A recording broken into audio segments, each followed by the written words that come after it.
September 16, 1944, certain airfields in Britain saw history in the making. For the first time, an entire army was to be carried overseas into enemy territory, with men, guns, tanks and supplies complete.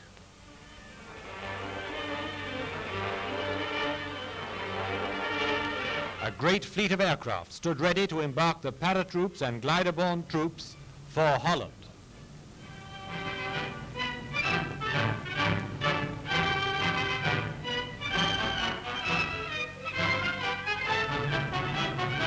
More than 1,000 transport gliders were used.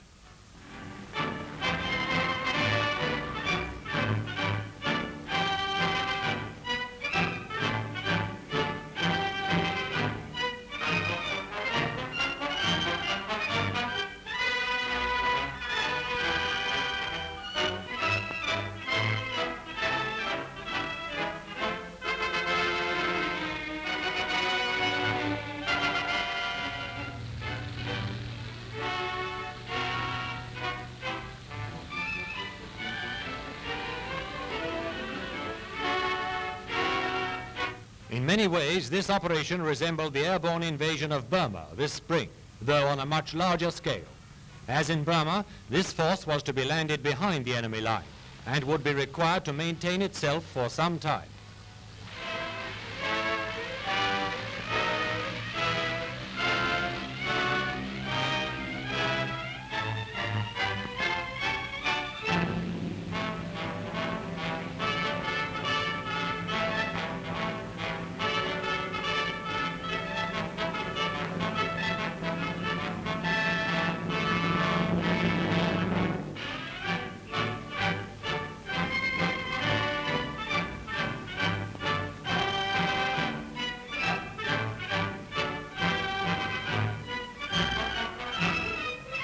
At length, the whole great fleet was winging its way towards the objective, the town of Arnhem.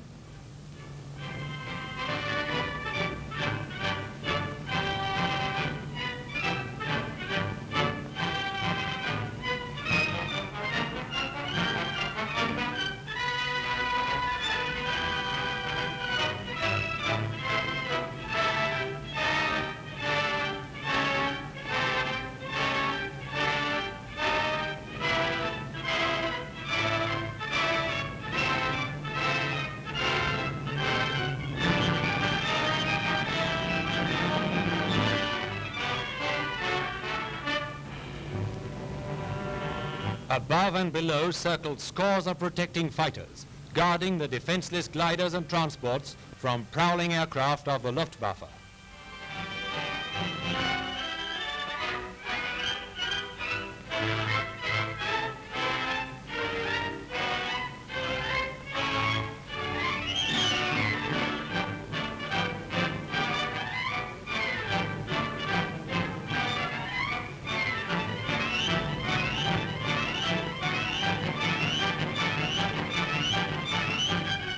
Over the North Sea roared the aerial armada, and soon Belgium lay below.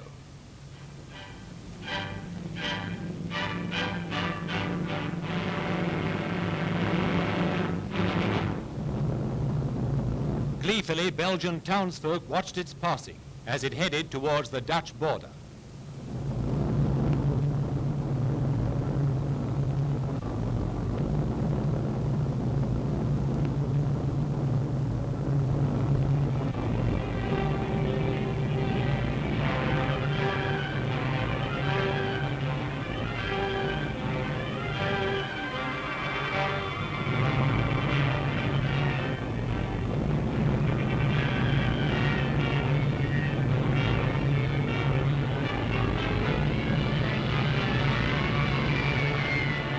Over the objective, first out were the paratroops.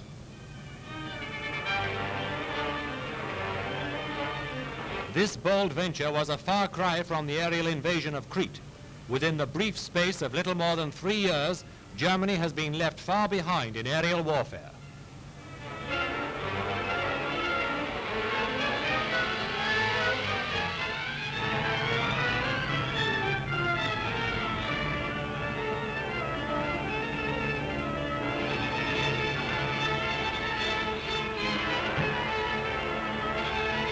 Trained to a hair, the tough fighters of the Anglo-American Airborne Army were in action in a matter of seconds after landing.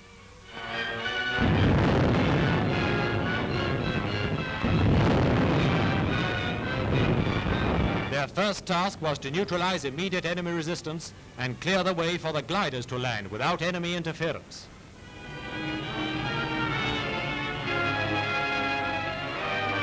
To land by parachute or glider upon uncertain ground still under enemy control is an adventure calling for the utmost resolution and courage. They are brave men who tackle such a task. At Arnhem, the Allies landed in a sector which the Nazis had to hold at all costs. Bad weather made Allied reinforcements from the air almost impossible.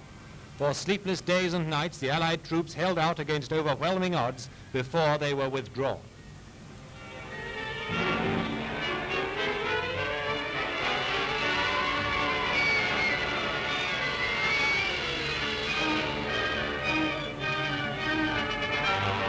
Arrived on time, the gliders were soon discharging their cargoes of fighting men, tanks, guns and supplies to reinforce the paratroops. An entire Allied army had swept down from the skies behind the enemy fighting line.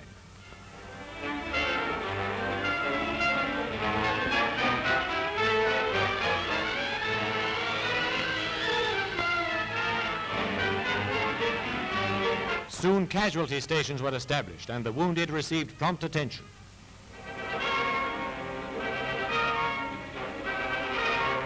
Men of the Dutch underground army gave invaluable help to the Allies.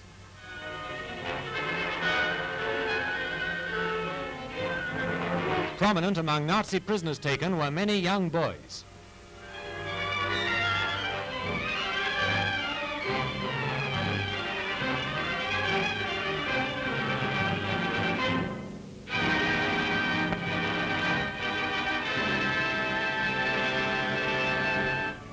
The Airborne Army had failed in their immediate objective, but they'd succeeded in drawing against themselves several German army divisions, thus enabling the Americans on another sector to force a crossing into Germany itself.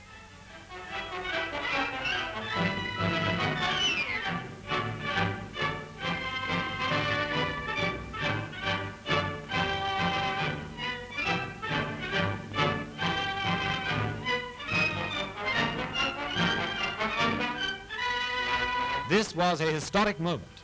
Despite the Führer's solemn promises to the German people, the sacred soil of the Reich had been invaded by soldiers of an enemy nation.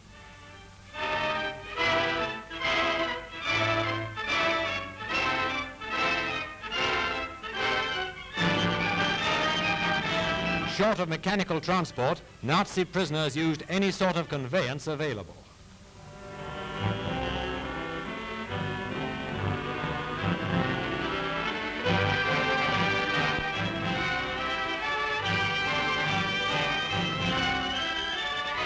Latest on the list of liberated countries, the Grand Duchy of Luxemburg celebrated the entry of the Allies into its capital. With the Allied troops came Prince Felix, who was promptly mobbed by the joyful Luxemburgers.